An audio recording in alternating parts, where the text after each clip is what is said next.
Bonjour, chères concitoyennes, chers concitoyens. Nous avons eu un discours d'Emmanuel Macron à Paris, à la Sorbonne, qui a fait débat. Évidemment, il reprend beaucoup d'éléments qui sont ceux de la gauche européenne, c'est vrai, notamment sur la question de la lutte contre le dumping social, sur l'organisation de la zone euro, sur plus de démocratie surtout, mais aussi sur la question de l'organisation d'une défense européenne.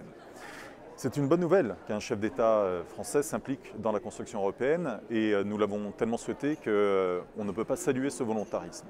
Néanmoins, tout est à construire et notamment il va falloir qu'il lève beaucoup d'ambiguïtés. Première chose, c'est les contradictions. Comment lutter contre le dumping social en Europe quand on l'instaure en France par les ordonnances travail?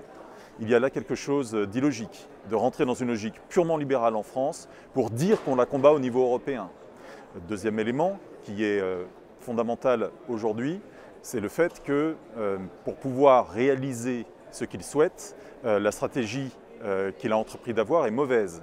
Vouloir à tout prix l'alliance avec Mme Merkel, alors qu'on sait que fondamentalement la droite allemande qui vient de regagner les élections ne veut pas entendre aujourd'hui de progrès européen, est une impasse. Et il faut affronter Mme Merkel. Il faut affronter aujourd'hui la droite allemande en allant chercher des alliés au sud, des alliés à l'est, surtout dans les sociétés civiles où aujourd'hui bien des gens veulent se battre pour une Europe de progrès et une Europe qui soit en même temps avec un destin commun.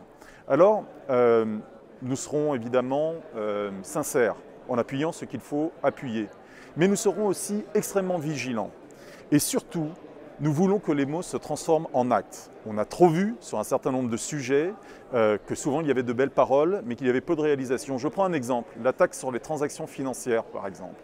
Monsieur Macron dit qu'il faut en instaurer une. Ça tombe bien, c'est son ministre des Finances qui aujourd'hui se bat pour qu'il n'y ait surtout pas de taxe sur les transactions financières en Europe.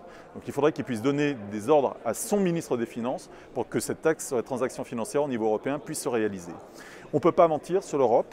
On ne peut pas dire des choses qu'on ne veut pas assumer, on ne peut pas faire simplement des discours pour faire de la politique, entre guillemets. C'est trop sérieux. C'est quelque chose aujourd'hui, l'Europe, qui doit être sauvée si elle est mise au service des citoyens, une Europe de progrès.